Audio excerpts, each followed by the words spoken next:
Hello. Hi, hi, Hi. nice to meet you. Nice to meet you too. Oh, my name is Ron. What's your name? My name is Chris. Oh, Nice to okay. meet you, Ron. Nice to meet you too. Where are you from? Yeah, I'm born and raised in Ho Chi Minh City, Saigon, Vietnam. Ah, okay. All right. Nice. I am originally from Los Angeles, California, and now I live here in Europe. Now I live in Czech Republic. Czech Republic, okay? Yep. I've been living here for 20 years. Mm-hmm. So, what was the most thing that you love about the Republic? Well, the thing I definitely can say I like the most is that this is a cheap place to live. Yeah, cheaper than Definitely. uh, cheaper than the US, right? Oh yeah, my God, yes. I would say like as far as like Los Angeles, where I'm from, my apartment here that I rent would probably be around 7 or 8 times more expensive in Wow, Los Angeles. There's a wow, huge difference, yeah. you So, know. Mhm. you actually look just like the character I see in the movie. Do you watch Breaking Bad? Yeah, yeah, yeah. I look You like look just Walter like White. you look just like Walter White. I, I hear that a lot. I'm used to it. I was just surprised. Oh my Uh, God! I just see Walter White on Cambly. I'm gonna call him. yeah, yeah, I do. I do hear that a lot. I hear I teach English here in town as well at where I live. And yeah, I hear this constantly. Whenever I walk in and it's a new student, someone I've never taught before, a lot of times their reaction is, oh my God, it's Heisenberg. You know, We got a business to do. yeah, we got some business. But you know, the look that I have with like the shaved head, the goatee, I've actually had this look for a long time. Yeah. Yeah.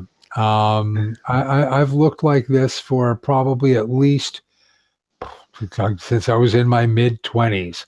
So, for 25 years. Yeah, so I say you're natural, Yeah. right? Exactly. But for me, it's like I like it. To me, is the reason I started doing this Mhm, was because when I was around 19, yeah, it's around 19 or so, my hair right up here started mhm. thinning out. Thinning And out. oh yeah, it was thinning out pretty bad. And by the time I was about 22 or 23, most of this up here, this part of the hairline, it was completely gone. Whoa. Oh. Yeah. And so a good friend of mine, someone I'd known for years at that point, Beth, Mhm. one day we were out, having coffee, and she looked at me and she was like, why don't you just shave your head? And I was like, well, and because I was, trying to comb it this way or comb it that way to try to hide the fact that my hair was gone. And she was like, this comb over looks ridiculous. She said, you look like a mad scientist. So So she said, at that time, do you love your new looks? well, it definitely took me a while to get used to it. I can tell you that. And actually, even after she suggested that, it still took me about another month or so. It's like, okay, I'll do it. Um, and so what happened was I get the clippers, the electric clippers. So took that all the way down. Then I took, shaving gel and a Gillette, a razor, Mhm, and shaved my head. And at first, oh yeah, definitely a few cuts here and there because I'd never done it before.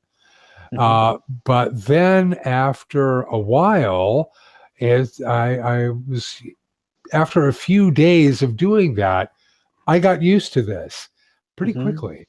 Um, and especially, with the goatee, yeah, it actually works pretty well, Mm-hmm. you know. And it's like, huh, oh, okay, it's not so bad.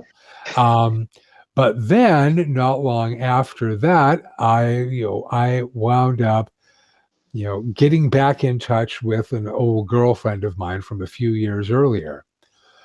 And I called her and I was like, hey, what are you doing on Friday? And she was like, nothing. I have my day off. I was like, great, let's get together. We'll go have a cup of coffee or go out for dinner or something. She was like, okay. I said, just so you know, I said, I changed my look. And she was like, okay, what do you mean? I was like, I shaved my head. And she was quiet for a minute because when she knew me, I had long hair. My hair So, was like down to the middle of my back. And so she was like, really, like, it's all gone. And I'm like, yeah, totally, totally shaved off. She was like, okay. So we met. And so, she was at the restaurant a little early. I sat down and she looked at me and she was like, that looks good on you, actually. She was like, wow. I like that look. Um, Wow. but anyways, I've been doing that ever since. And, I can honestly say I can't even remember the last time I was inside a barber shop. Yeah, that's not a problem anymore, right? Exactly. Not a problem at all. Saves lots of money. Um, the only thing is, of course, yeah, when you shave your head, that definitely it takes a few minutes. Now I figure it takes me about maybe 3 or 4 minutes to do it. I don't even need to look in the mirror. I could just go like that because I'm so used to doing it. That's great because I can't go to the barber right now because stuck at home because Mhm. of the COVID-19. Yeah, yeah. So yeah, I can Well, get my hair done. there you go. You could try Just this, man. If you got a pair of clippers at home, just sure, sure. just take it off and then get yourself a razor, and there you go. And this is it's no maintenance, no shampoo, no Yeah. conditioner. You get a bar of soap, and you're done in a couple minutes. So my girlfriend is gonna left me. Who are you? Yeah, something like It's not that. like in American, it's not like in the US. No, doesn't matter how you look. They have an open mind, so they gotta accept you. But Vietnamese girl, they kind of have a standard. Yeah, Oh, okay, really? All they right, not usually date a bald guy. really. Yeah, That's um, interesting. that's if you have a lot of money, that's applicable. Oh, okay, yeah, sure. Uh, but that's interesting. Why don't they date guys like who shave their head? Because because hairstyle in Vietnam, they have a lot of hairstyle and people are doing a lot of variety style, and people take that as a standard to a perfect boyfriend, I think. Uh-huh. So Yeah. if you date a bald guy, it's just you're dating a old guy. Young people Ah. don't wanna date old guys. If you are sugar daddy, Yeah. Oh, cool. Yeah, sugar daddy, of course. Because I know that the guy that kind of made this acceptable, I would say for pretty much everybody, was Michael Jordan, the basketball hmm player. hmm When in the 1990s, when Michael Jordan shaved his head, suddenly it's just kind of like, oh, okay. See, kind of before that point, the only like guys, like white guys who shaved their head were like skinheads, neo-Nazis. All right. real Nazi. Yeah, neo-Nazis were the only guys who did it. But once Michael Jordan did it, then it's like, okay, so it's actually kind of acceptable now. And suddenly it really wasn't a problem anymore. So, is that a racist? Yeah, neo-Nazis, you bet. They are like hardcore racists.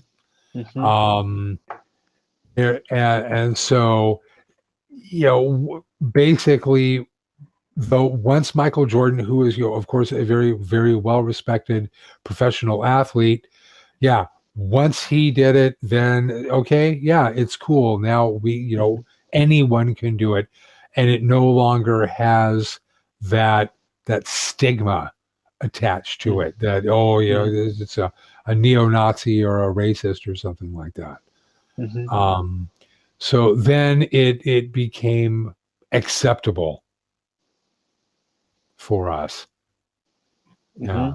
So, what is this term? What the terms? Why supremacists mean when I see it on CNN news? Hmm. Well, What does it there's all mean? there's a lot of different types. We have you have neo Nazis. Mm-hmm. It's usually younger guys, typically. Of course, you have this group, the Ku Klux Klan, the Oh, oldest racist organization in America. the triple K, Yeah, Ku Klux. We just usually say KKK, the Ku Klux KKK. Klan. Yeah, they're basically a terrorist group. Mm-hmm. They're actually considered terrorists. Um, see, what else have we got? You've got groups like what was the name of that?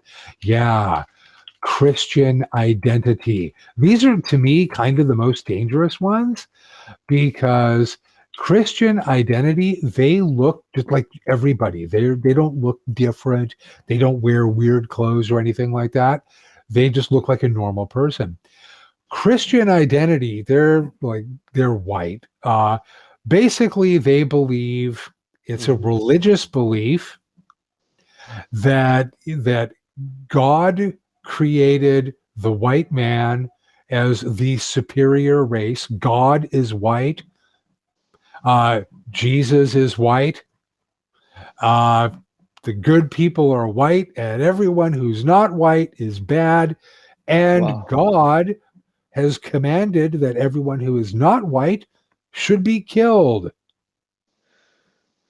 wow, Yeah. that's just Yeah. And like I said, they're the dangerous ones because, like, if you see them walking down the street, you would never know. They look just mm-hmm. like anybody else. Mm-hmm. So to me, those are the Christian identity is the most dangerous. And then you have like groups in between. Basically, what white supremacy means, or a white supremacist, plural, a member of that group, basically is someone, usually a white guy. There are some girls, but it's mostly white guys, um, who believes simply that white people are inherently genetically, intellectually, and racially superior to everyone else on the planet. That's all it means. Mm-hmm. And it's an idea, like a philosophy, a very twisted philosophy. But Mm-hmm. we do have the opposite because America, of course, we have it. Um, of course, we do. America, everything is possible. That's what the Europeans like to Yeah, say. yeah. We have black supremacists. Wow. We do. And this is someone, usually a black guy, who believes that black people are inherently, genetically, racially, and intellectually superior to everyone else on the planet. So, yeah, and it's America. We've got it all. People just want to be God. That's right. And, everyone, we're all superior. Um, you have people that I would call nativists.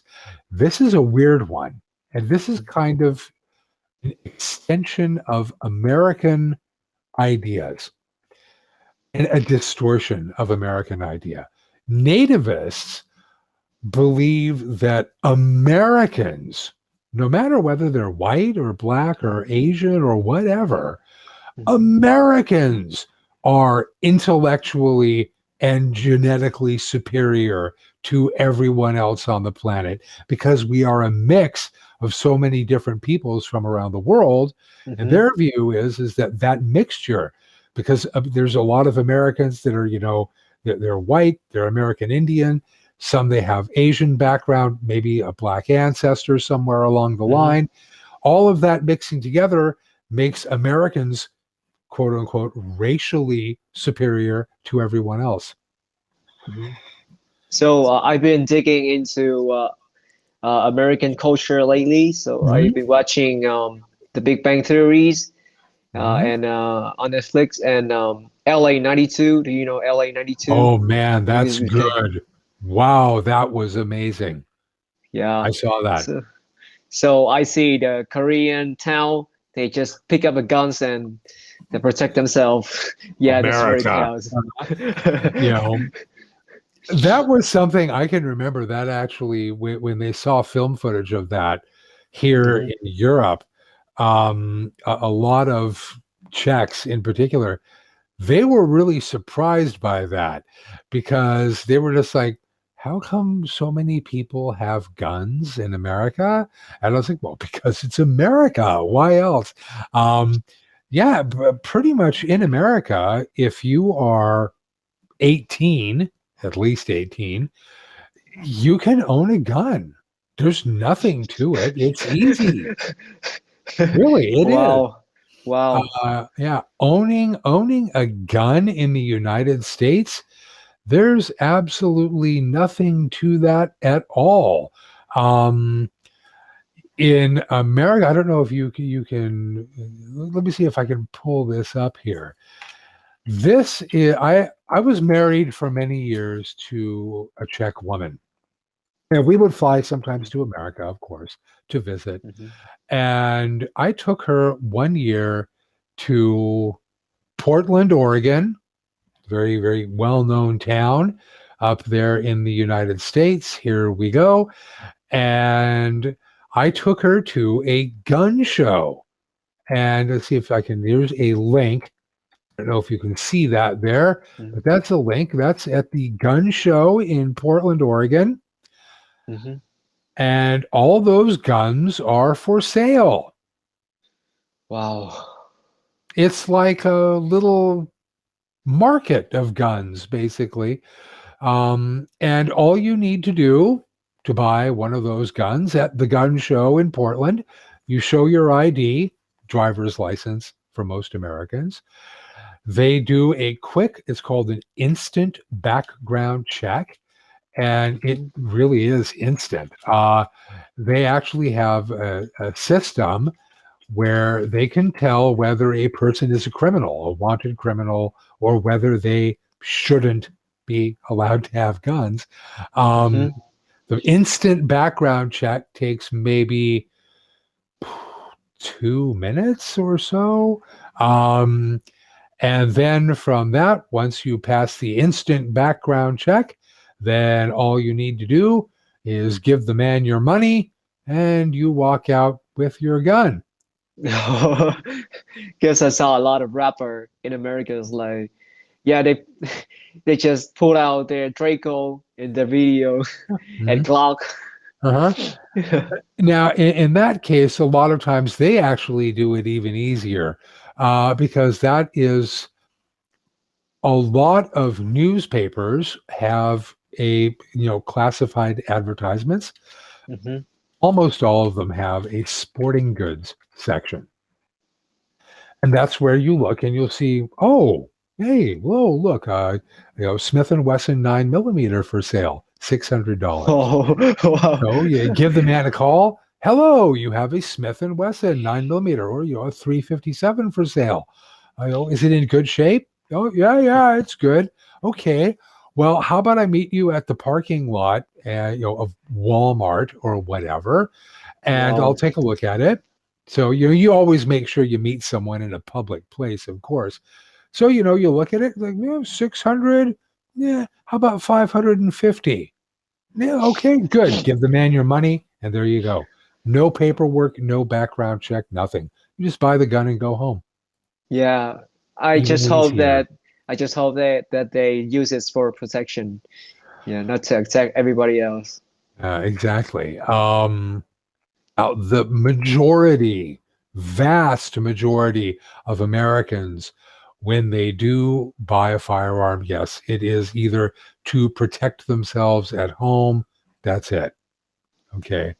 So they're not going out there to, shoot up the local bar or something like that. Hmm. Um, but for instance, like, well, I was actually pointing this out because I mentioned this. Whoops. Um, in the United States, Walmart, I don't know, are you familiar with Walmart? Yeah, Walmart and Yeah. I another like Costco, right? Yeah, yeah. Now, they stopped doing this, but up until around 4 years ago, look at that link, you could go to Walmart and while you're getting your potato chips, your Dr. Pepper, your kilo of ham and cheese, you could stop off there and you could get a gun too. Wow. Uh-huh. Yeah. You can get a gun from Yep. Walmart. Yep. Wow. It's Exactly. just wow. It just Mhm. the Americans sell guns like we sell noodles in Vietnam. Exactly. And I can remember this was one, it absolutely, my ex-wife, it was funny. I grew up with this in America. So for me, I see that it's like, oh yeah, it's the sporting goods section here in Walmart. My wife, the ex-wife sees this and she's like, you know, she's like, what? And, and I was like, well, yeah, America, yeah, of course, it's America. I mean, when you go shopping once a week, you're going to need your bread, your cheese, Coca-Cola, some Hostess Twinkies, 30 caliber rifle and some bullets, maybe a shotgun, and, don't forget to pick up some toothpaste. All in one shopping. Yeah. It's like Um, this is America. Don't get your slipper on. yeah, like that video. Yeah, yeah, exactly. By Childish Gambino, you know. Yeah, I've got to carry him. Yeah. But the thing is that, yeah, in America, that was actually, now, like I said, Walmart stopped doing it, Hmm. but there are other places. For instance, one of the more popular, I'd say it was one of the more popular sporting goods stores in America. It's called Dick's Sporting Goods. And basically, Dick's Sporting Goods, you'd find them in any major city in the United States. They're very easy to find.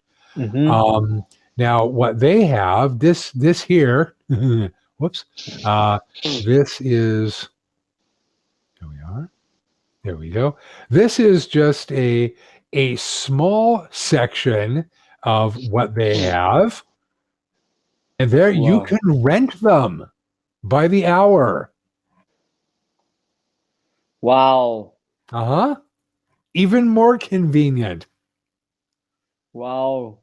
Yeah. I can actually rent them Yep. for hours. Yep. You can rent them by Wow. the hour. Yeah. Wow. Okay. America is so So amazing. like we say, everything is possible in America. Here, this is a great picture of these are what we would call sporting rifles. Now, this is for hunting. Americans love to hunt. We do. Okay, that right there, that is Yeah. this. Look at that. You, Although you could overthrow the Czech Republic with that many guns. Yeah, I see some video on YouTube that people in Texas they shoot the pig for eating this crop, Yeah, right? yeah, exactly. You know, if you actually look at that photo, that's that last one I just sent you, take a look kind of over on the right side of the picture and kind of, make the picture larger. You see those pink guns there at the Yeah, kind of on the yeah. top row? Those are, Wow. no kidding, Hello Kitty guns. Wow. Yeah. And they're for kids. Wow. Those are for children. Yeah. Do they actually use the real bullet?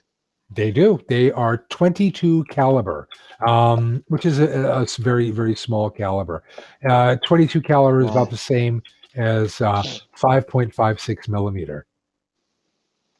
Yeah. Mhm. Vietnamese kid just use rubber bullet. Yeah, yeah. In America, yeah, they're using the real ones. But I can remember my ex-wife. She was shocked by it. I had a student here. And when she went to America, and she saw this, she's just like, "Oh my God." She was like, "This is crazy." She was like, how is it that, people have this kind of super easy access to firearms?" And I said, to be honest, it's an American tradition. Mm-hmm. It Wow. is. I mean, even like with me, I grew up with guns. My father had a lot of firearms. My dad, I think, at the peak of his collection in the mid 1970s, he had about maybe 100 to maybe 110 guns, all Mm-hmm. different type, from long Mm-hmm. rifles to pistols, everything. So for me, I grew up with that. The one thing I definitely learned at a young age, my dad always told me, it's not a toy. Don't play with it. If you're in the street and you see a gun, don't pick it up. Find a policeman and tell the policeman, hey, I found a gun over here. You know, Wow. um, but he actually did teach me to be responsible around guns. Even now, if I handle a gun, yeah, I pick it up. It's always pointed at the floor. Yeah, yeah, just in case there's still a bullet in there. I always keep the gun pointed at the floor. You don't do something like that.